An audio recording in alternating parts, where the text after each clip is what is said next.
A machine made a move so strange, so human, that it broke a world champion. He swore it was cheating. He was wrong.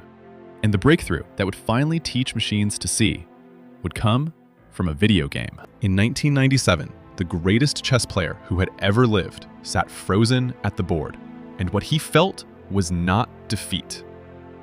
It was fear. The machine across from him had just sacrificed a piece for no reason he could see, a move so strange, so quietly profound, that it convinced him he was facing not a calculator, but a mind. He would later accuse his opponents of cheating, certain that no machine could play with such intuition. He was wrong about the cheating, but he was right that something had changed. 15 years later, in a university lab, two researchers would take a pair of graphics cards designed to render video games, flood them with 1 million images scraped from the open internet, and shatter a barrier the entire field believed was decades away. This is the story of the two unlikely saviors that ended the long winter, the internet and the video game, and the day that brute force, not logic, finally taught machines to see. The rescue did not begin with a breakthrough. It began with a surrender. Through the long winter of the late 1980s and early 1990s, the researchers who remained made a quiet, heretical decision. They gave up on certainty. For 30 years, the dominant dream had been the dream of Leibniz and Minsky, a machine that reasoned from the top down, through explicit, handwritten rules, arriving at answers that were provably, logically true. But the real world had broken that dream against the wall of the combinatorial explosion. So a new generation turned the problem upside down. Instead of asking what is certainly true, they asked what is probably true. They built systems that reasoned with statistics and probability, that learned patterns from data rather than obeying rules from a programmer. It was, in spirit, the resurrection of an idea that had been buried for half a century, the connectionism of Frank Rosenblatt, the bottom-up vision of brains that learn from experience, ridiculed since 1969 and left for dead. The neural network was stirring in its grave. It only needed two things the world had never been able to give it: an ocean of data and the raw power to swim through it. The two gifts arrived from outside the field entirely, from people who had no interest in artificial intelligence at all. The first was the internet. As the world rushed online, it began, almost by accident, to assemble the largest collection of labeled human knowledge in history. Billions of photographs, captioned, tagged, and sorted by ordinary people who only meant to share their lives. For the first time, a machine that learned from examples had a near-infinite supply of examples to learn from. The second gift was even stranger. To render the explosions and landscapes of video games, the entertainment industry had spent years perfecting a special kind of chip, the graphics processing unit, the GPU. Unlike a normal processor, which works through problems one careful step at a time, a GPU was built to do thousands of simple calculations all at once in massive parallel. It was designed to push polygons. But that same architecture, thousands of small operations happening simultaneously, turned out to be almost miraculously suited to the mathematics of a neural network. The tools to revive artificial intelligence had been built by gamers and shared by the public. The field just hadn't noticed yet, but before the new world could be born, the old one had its final, magnificent triumph. In May of 1997, in a building in New York, IBM's supercomputer Deep Blue faced the world chess champion Garry Kasparov in a rematch for the ages. Deep Blue was the ultimate expression of the old faith, the faith in brute force symbolic search. It did not understand chess the way a human does. It simply calculated, evaluating up to 200 million board positions every second, looking further ahead than any mind of flesh ever could. The team behind it, Feng-Sheng Xu, Murray Campbell, and Joe Hone, had spent years teaching the machine to crush its opponent through sheer computational force. And it worked.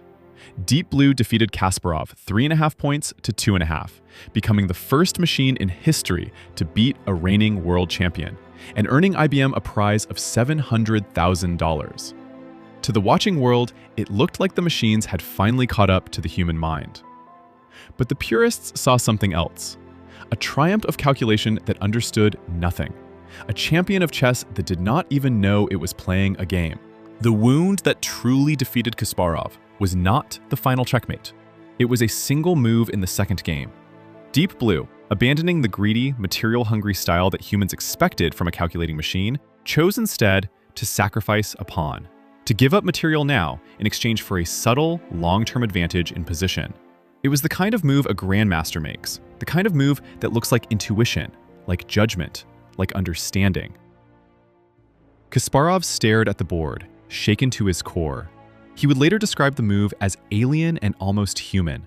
And in his paranoia, he became convinced that IBM had cheated, that a hidden grandmaster was feeding the machine its moves during the breaks. IBM insisted the sacrifice was nothing more than the cold output of the code. But it no longer mattered whether the machine understood. What mattered was that, for the first time, a human being had looked into a machine and seen a mind looking back. The psychological blow decided the match and unsettled the world. And then, on the 30th of September, 2012, the dam broke. The place was a competition called ImageNet, a brutal annual contest to see whose program could correctly identify the contents of photographs, a task trivial for any child and nearly impossible for a machine. For years, progress had crawled forward by fractions of a percent. Then, a team from the University of Toronto, led by Geoffrey Hinton and his brilliant student Hinton Sutskever, entered a deep neural network they called AlexNet. It did not crawl, it leapt. Trained on 1.2 million images, AlexNet achieved an error rate of just over 15%, crushing the nearest competitor by an astonishing 10.5 points, a margin so vast it was almost insulting. The method that academia had buried in 1969 had just won, decisively, in public. And the most astonishing detail was the hardware. AlexNet had not run on some government supercomputer. It had been trained on 2 ordinary NVIDIA gaming graphics cards, each with a mere 3 gigabytes of memory. Consumer chips built for teenagers, forced by clever engineering to share the load and bypass their own limits. The video game had saved artificial intelligence. The age of deep learning had begun. And yet, in the moment of triumph, the oldest question returned, sharper than ever. Had these machines begun to understand, or had they simply found a faster way to count? Deep Blue had conquered chess without knowing it was playing. AlexNet could name 1,000 objects without knowing what any of them were. The connectionist dream of Frank Rosenblatt had finally won its 50-year war against the symbolic logic of Marvin Minsky, vindicated not by some new theory, but by an avalanche of data and an accident of gaming hardware. It turned out the neural network had never been wrong. It had only been waiting for a world big enough and fast enough to let it learn. But the victory came wrapped in a familiar unease. These new minds were powerful and blind, brilliant and utterly opaque, black boxes that gave the right answer for reasons no human could fully read. The pendulum had swung, decisively, from logic to data, from certainty to probability. The machines could finally see. The only question left was what they would do once they learned, at last, to speak.